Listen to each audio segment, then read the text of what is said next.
우리 옆에 계신 분들과 함께 인사하시겠습니다. 사랑하고 축복합니다. 네, 늘 하나님의 사랑과 축복이 가득한 우리 모든 성도님들 되시기를 바라겠습니다. 여러분들 길을 걷다 보면 베데스다 약국이라는 이름 보신 적 있으시죠? 네, 이 베데스다라는 말이 바로 오늘 본문에 나오는 베데스다 연못에서 비롯된 것입니다. 여러분, 히브리어로 이 베데스다는 은혜의 집이라는 뜻이에요. 여러분, 이름만 들어도 어때요? 마음이 따뜻해지고 은혜가 넘치려고 하시죠? 그러면 이 연못은 왜 은혜의 집이라는 이름을 갖게 된 것일까요? 그것은 바로 연못에 물이 움직일 때에 가장 먼저 연못에 들어가면 어떤 병도 고침을 받았기 때문인 것입니다. 그러니까 은혜의 집이라는 그러한 이름을 갖게 되었던 것이죠. 그런데 아이러니하게도 이 은혜에는 냉정한 조건이 있었습니다. 가장 먼저 들어간 사람에게만 고침이 허락되었던 것이죠. 은혜가 가득할 것 같았던 곳이 실은 치열한 경쟁과 절망의 장소였던 것입니다. 우리 2절로 3절 말씀을 같이 한번 읽어보도록 하겠습니다. 같이 읽겠습니다.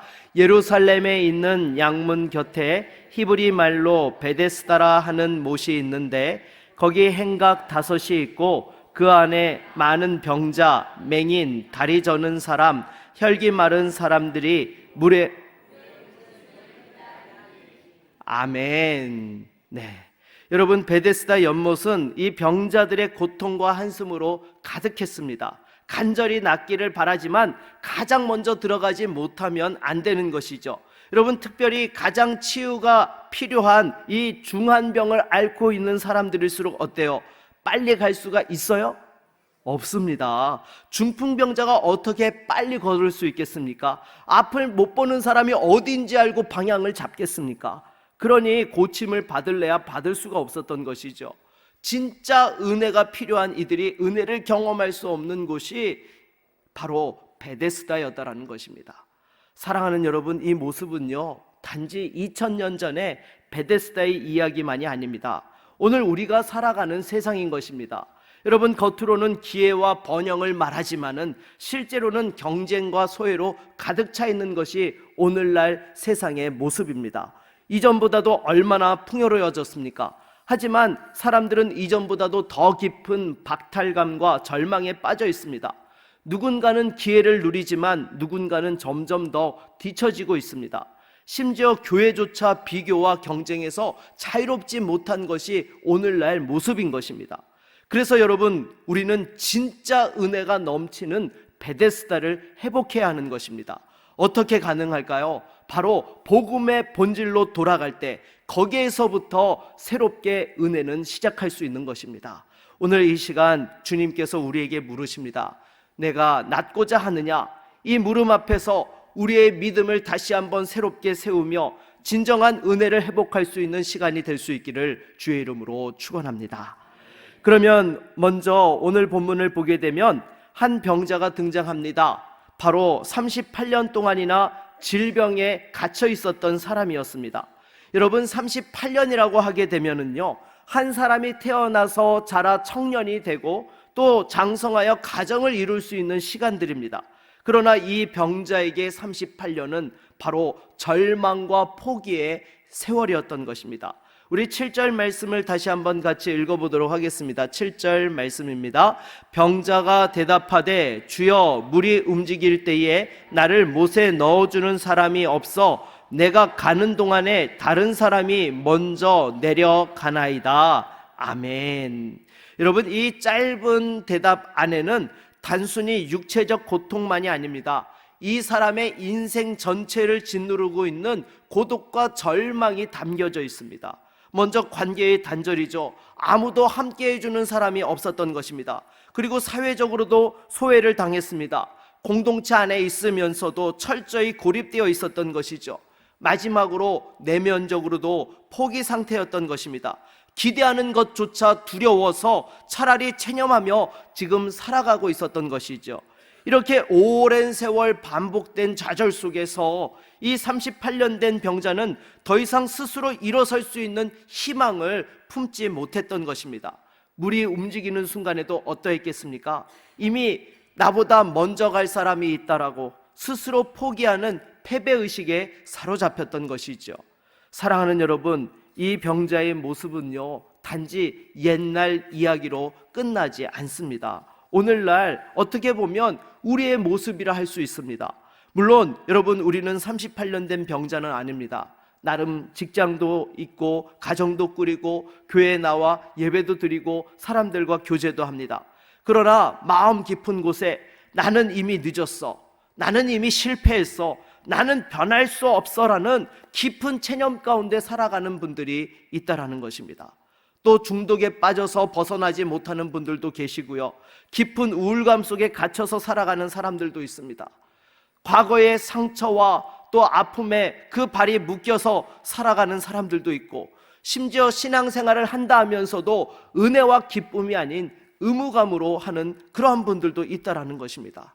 그러기에 우리 자신도 어떤 모습에 있어서는 이 38년 된 병자와 다르지 않다라는 것이죠. 겉으로 멀쩡해 보여도 그 내면 깊은 곳에는 여전히 절망의 자리에 누워 있다라는 것입니다. 그런데 바로 그 자리에 우리 주님께서 찾아오셨습니다. 그리고 놀라운 질문을 하시죠. 6절 하반절 말씀을 보니까 내가 낫고자 하느냐라고 이렇게 물으십니다. 여러분, 이것은 단순히 육신의 회복을 묻는 것이 아닙니다. 예수님께서는요, 우리 영혼 깊은 것을 꿰뚫어 보세요.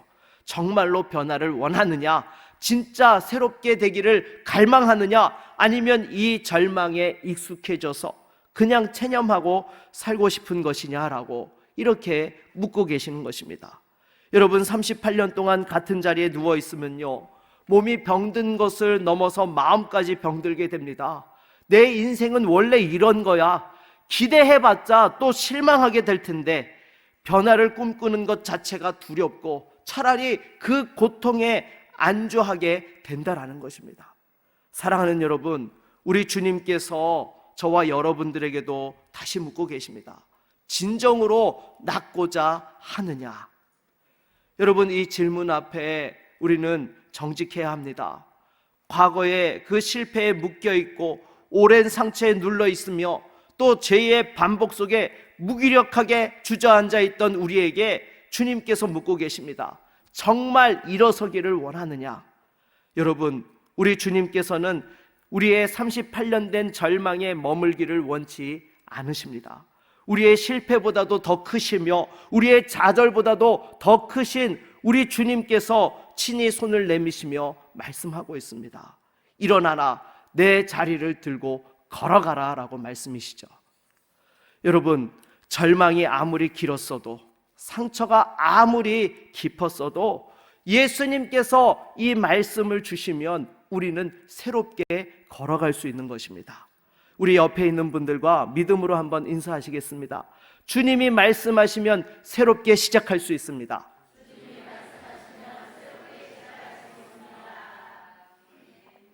정말이시죠? 네, 주님이 말씀하시면 우리는 새롭게 시작할 수 있는 것입니다. 여러분, 이 38년 된 병자는요, 오랜 시간 베데스다 연못 옆에 누워 있었습니다. 그가 배운 것은 무엇이었을까요? 단 하나, 물이 움직일 때 가장 빨리 들어가야 고침받는다, 그것만 깨달았던 것입니다. 그래서 항상 연못만 바라보며 살았습니다. 물이 움직이기만을 기다리고 누군가 자신을 그 물속에 넣어주기만을 기다렸던 것입니다. 그의 희망은요, 이 베데스다라는 시스템에 묶여 있었던 것입니다. 여러분, 이 시스템 안에서는요, 누군가 도와주지 않으면 자신은 절대로 고침받을 수 없는 그런 상황이었던 것입니다. 그런데 그때에 전혀 다른 분이 찾아오셨어요. 예수님께서 오신 것이죠. 하지만 이 병자는 여전히 물이 움직이는 것만 바라보았습니다. 눈앞에 생명의 주님이 계셨건만 여전히 낡은 방법과 오래된 그 기대 속에 갇혀 있었던 것이죠. 그래서 예수님께서 내가 낫고자 하느냐라고 물으셨을 때에 이 병자가 뭐라고 대답합니까? 우리 7절, 우리 중반절부터 같이 한번 읽어볼까요? 주여, 물이 움직일 때에 나를 못에 넣어주는 사람이 없어 내가 가는 동안에 다른 사람이 먼저 내려가나이다. 아멘. 이 병자는 대답하는 순간에도요, 그 문제의 해답을 어디서 찾고 있어요? 사람에서 찾고 있고 시스템에서 찾고 있는 거예요. 도와줄 사람만 있다면, 내가 좀 빨리만 갈 수 있었다면 여전히 그는 베데스다의 룰에 매여 있었던 것입니다. 그 룰 안에서 늘 뒤처질 수밖에 없는 자신에게 좌절하고 있었던 것입니다. 하지만 여러분, 우리 예수님께서는 연못에 들어갈 수 있도록 도와주시는 조력자가 아니세요. 예수님께서는 연못 자체를 대체하러 오셨던 것입니다. 예수님께서는 기다리지 않으셨습니다. 물이 움직이는 것을 보려고 하지도 않으셨습니다. 베데스다의 그 경쟁 구조를 인정하거나 강화하지도 않으셨습니다. 다만 이렇게 명령하셨어요. 일어나 내 자리를 들고 걸어가라. 아멘. 여러분, 이 말씀 한마디에 38년 된 병자가 즉시 일어나 걷기 시작한 것입니다. 여러분, 이것은 분명하게 말씀하고 있어요. 치유는 연못에 있지 않습니다. 치유는 사람에게 있지 않아요. 오직 예수 그리스도의 말씀 안에 있는 것입니다. 예수님께서 이 모든 제한을 지금 무너뜨리십니다. 가장 먼저 들어간 사람만 고침받는다, 이 규칙을 깨뜨리고 계세요. 베데스다라는 그 연못의 시스템을 무력화시킨 것이죠. 기다림의 연못이 아니라 말씀으로 일하시는 생명의 샘으로 이렇게 인도하신 것입니다. 사랑하는 여러분, 오늘 우리도 이 병자와 다르지 않습니다. 우리도 무언가에 희망을 걸고 살아가고 있습니다. 좋은 직장이라는 연못, 또 탄탄한 재정이라는 연못, 사람들의 인정이라는 연못, 학벌과 스펙이라는 연못. 우리는 종종 이런 세상의 시스템 속에서 나를 구원해줄 무언가를 찾고 기다리고 있습니다. 하지만 현실은 냉정하죠. 항상 누군가가 나보다 앞서갑니다. 그럴 때마다 나도 모르게 나고자라는 생각이 들고 절망합니다. 그러나 우리 주님께서는 말씀하세요. 내가 기다리던 연못이 아니라 나를 바라보아라. 내가 생명이다, 내가 구원이다 라고 말씀하고 계세요.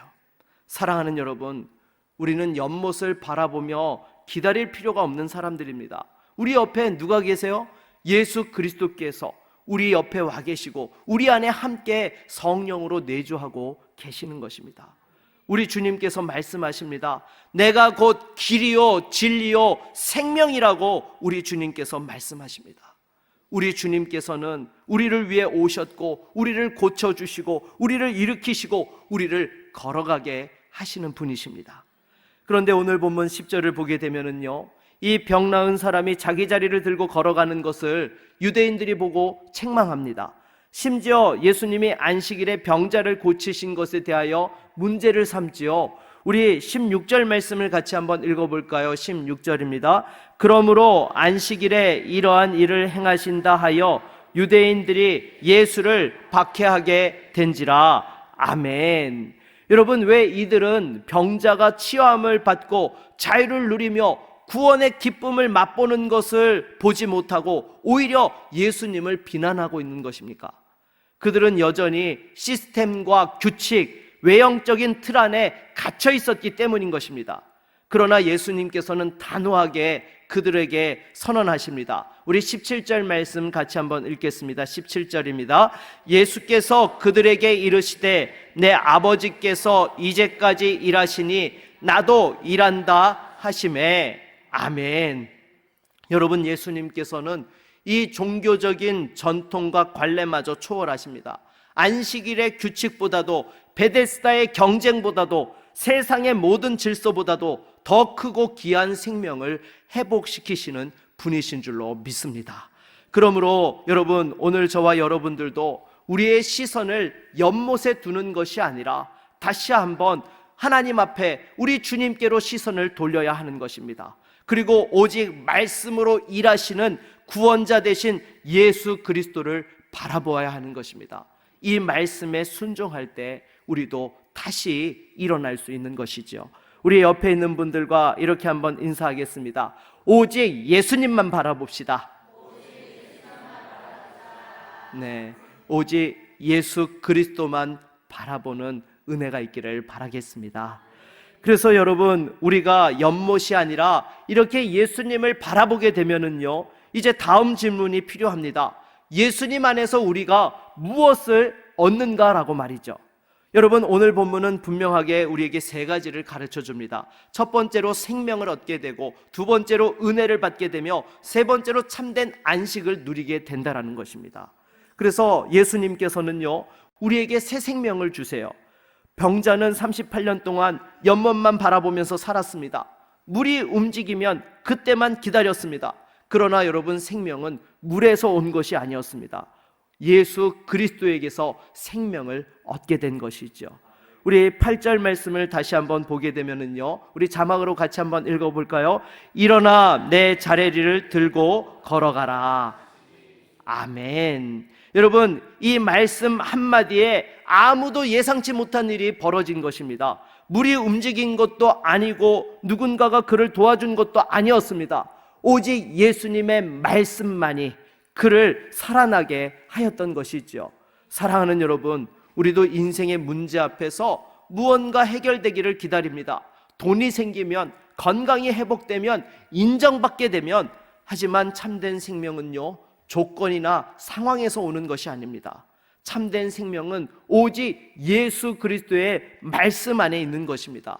우리 주님께서 오늘도 말씀하세요. 내가 곧 길이요 진리요 생명이다라고 말씀이시죠.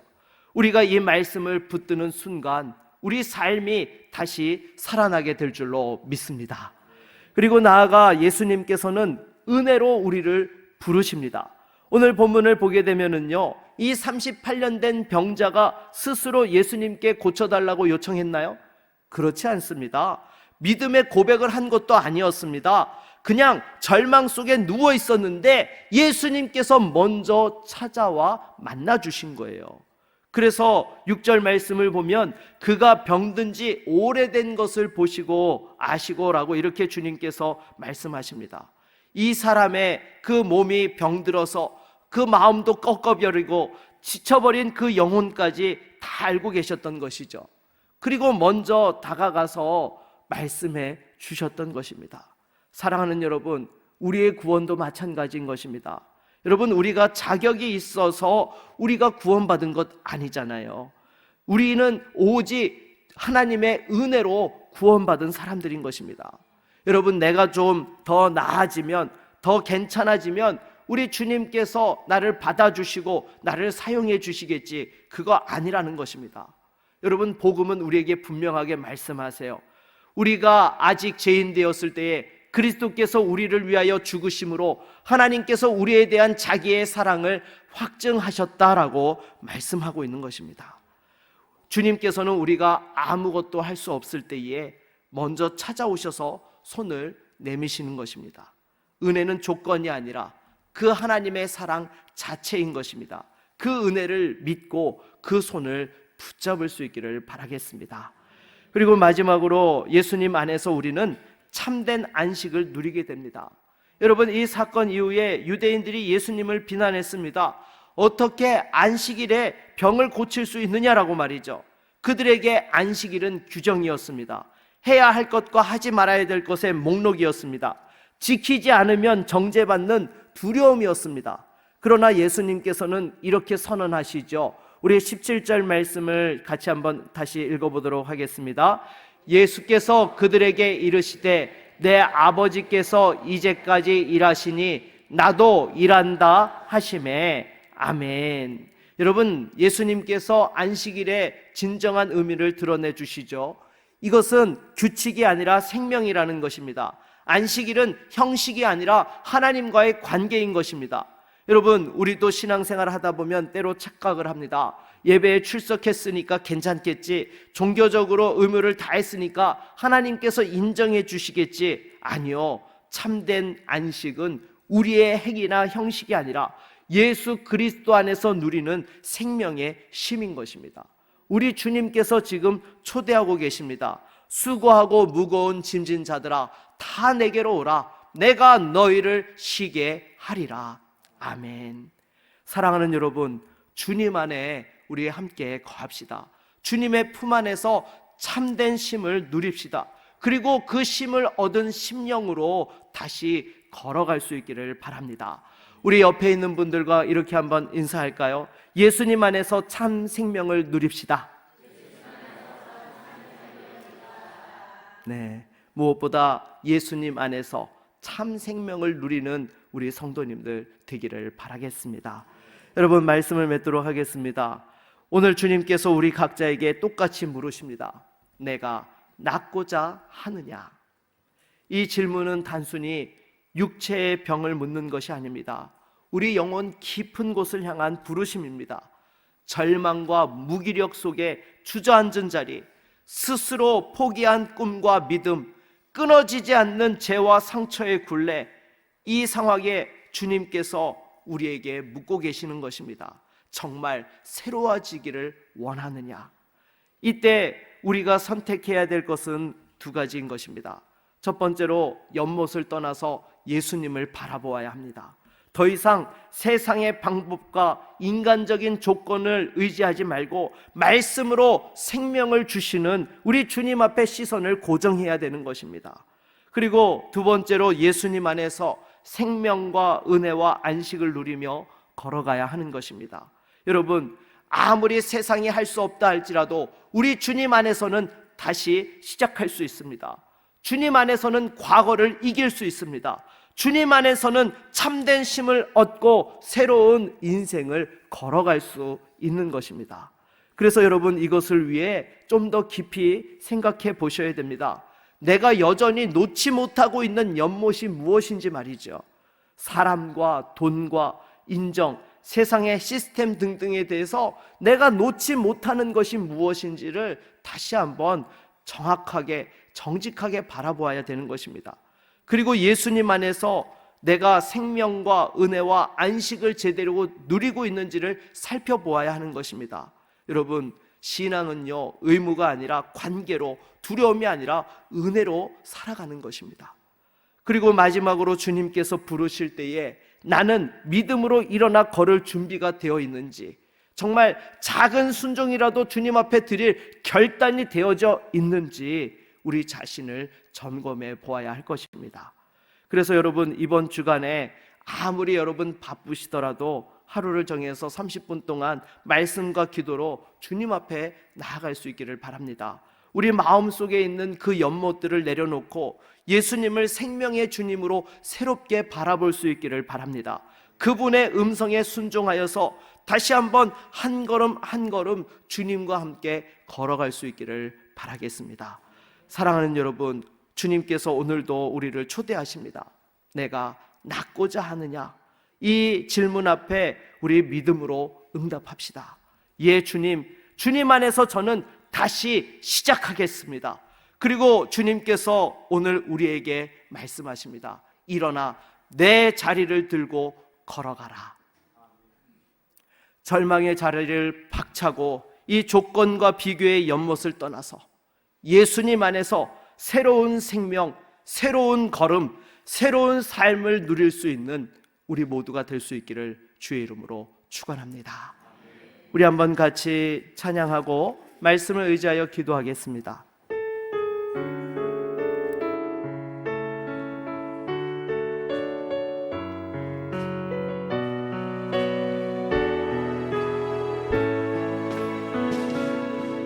내게 허락하신 시련을 통해 나의 믿음 더욱 강하게 자라나고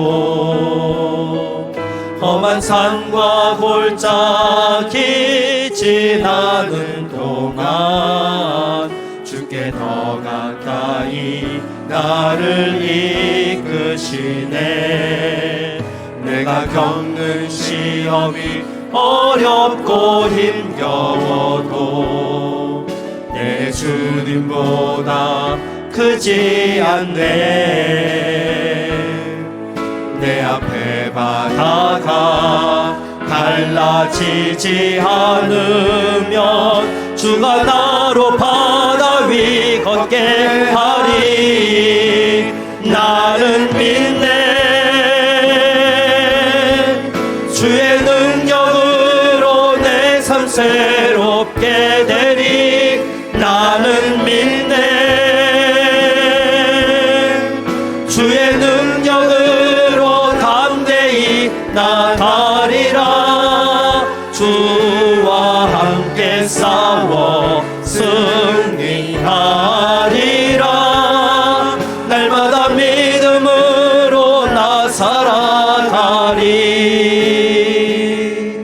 여러분, 이 시간 말씀을 의지하여 함께 기도하기 원합니다. 주여, 내가 아직까지도 내려놓지 못하고 있던 이 모든 것들을 다시 한번 내려놓고 생명의 주님을 바라봅니다. 주님, 나를 다시 한번 새롭게 하여 주시옵시고 주님 안에서 달려가게 하여 주시옵소서. 우리 함께 주님 찾고 기도하며 나아갑니다. 주여, 하나님 아버지, 이 시간 다시 한번 내가 낫고자 하느냐, 예 주님, 주님 안에서 다시 시작하고 싶습니다.